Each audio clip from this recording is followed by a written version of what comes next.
Good morning. And happy Easter. So,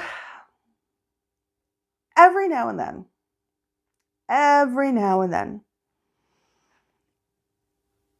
a book of the Bible ends in a cliffhanger. And you think to yourself, or at least, when I'm reading, I think to myself, that's it? That's it? That's it? And I can't be the only one, because later editors of Mark added another ending onto this one because they were so, I don't know, perhaps the same state that I am. That's it? You can't end it there. So they didn't. And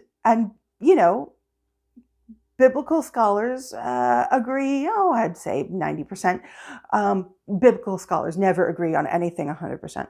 But 90% of biblical scholars agree that the verses after the ones that I just read, and I read Mark 16, 1 through 8, so verse 9 and following to the end of the chapter, are a later addition to put an ending on the book.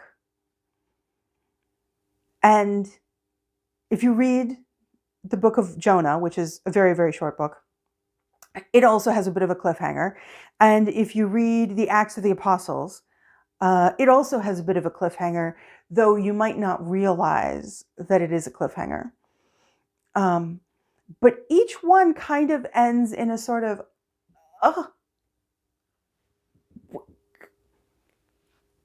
where's the rest of the story? Like, there's more to the story. But as a storyteller and as a writer, I think about cliffhangers. I don't like to read them when other people write them, and I love to write them and have other people read them. But the essence of a story is the idea that it has a beginning and an end is actually untrue. Because even if you're just telling the story of a historical figure, say you're telling the story of Gandhi, just to pick one historical figure, where do you begin that story? Do you begin it when he's in India? Do you begin it earlier when he's practicing law in South Africa? Do you begin it when he's in law school? Do you begin it at his birth? Or when he was a teenager? Do you begin the story of Gandhi before that? Do you begin it with his parents? So you can see who shaped him and how he became who he was outside of the external forces. Do you begin it earlier than that? Because who his parents were to shape him, they were shaped by their world and their experiences and their parents. So where do you start that story? I mean, if we had all the time in the world, where do you start that story? And where do you end it? Do you end it with his last starvation protest? Do you end it with his death? Do you end it with his closest followers and his family and their deaths? Do you end it? Where do you end it? Because his effects, the consequence of his presence in the world has been far-reaching. So do you end it with the stories of some of the people that he inspired? How many stories do you add? He's still inspiring people. So is Gandhi's story really over, even now? And when did it really begin? Did Gandhi's story really begin with the British colonization of India? Or before that? Now, you might imagine I've gone way too far here. But the thing is,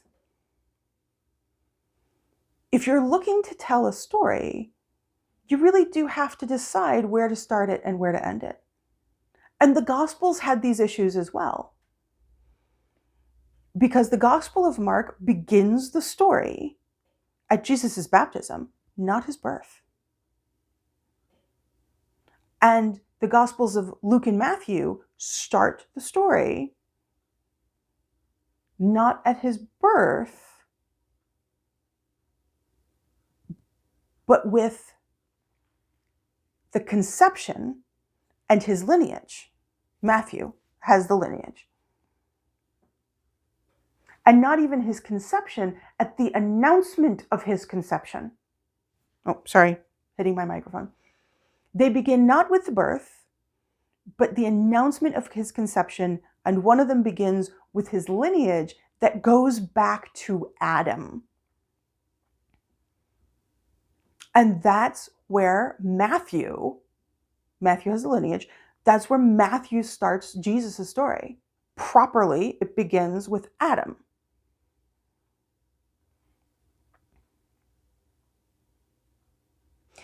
And then you have the Gospel of John. And the Gospel of John begins the story of Jesus' life in the creation of the universe. That's how far, in John's opinion, you have to go back in order to properly see who Jesus is. If you will, that's how far back you have to stand in order to see the whole picture. Whereas Mark starts up here with his baptism. And Mark, the shortest book, the shortest gospel, ends the most abruptly too. It ends before his resurrection. Or before he is seen after his resurrection. It ends with the resurrection and confusion and terror. And Mark is done.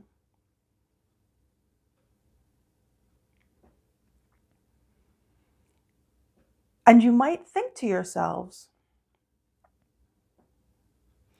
well,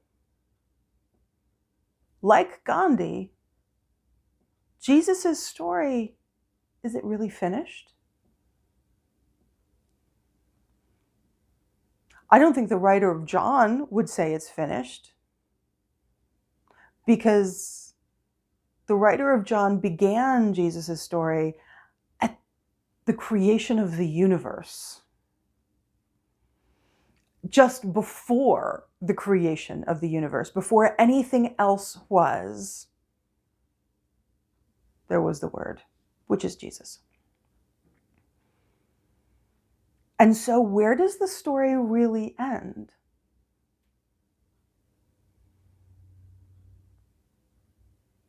Did the story end with his death? No, obviously not. Did it end with his resurrection? No, clearly not. At least not for most of the Gospels. Did it end with him ascending into heaven in front of his disciples? Well, that's where some of the stories seem to pause. At least according to the Gospel accounts. But does the story really end there? If you had all the time in the world to tell it, Would it have ended even now?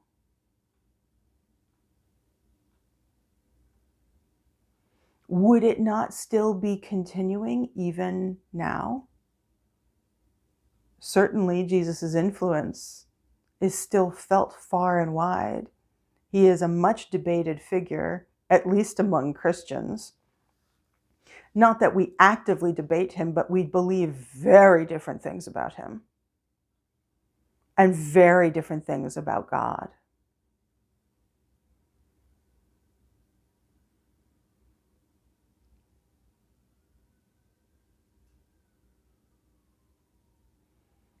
The thing about cliffhangers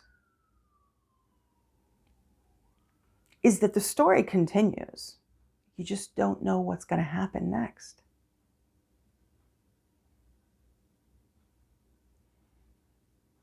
And that's one of the reasons why, as a writer, I love writing cliffhangers. Because I know what's going to happen next, or at least I have a suspicion of what's going to happen next. Sometimes it doesn't turn out the way I think. But that's this life. We may have a suspicion of what's going to happen next in our lives, but none of us really knows. You and I are living in a constant cliffhanger. Our stories are not finished. And we do not know how they will turn out. We do not know how arguments will resolve. We do not know how long we will live. We do not know how many lives we will touch and have already touched. We do not know.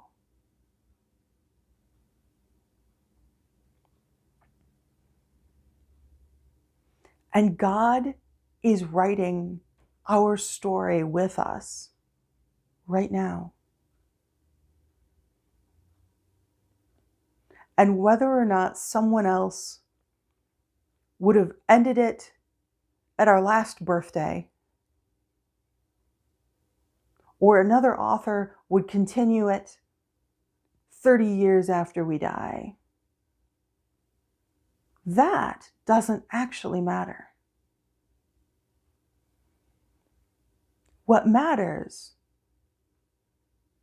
is how we choose to resolve the cliffhanger of today. Just today.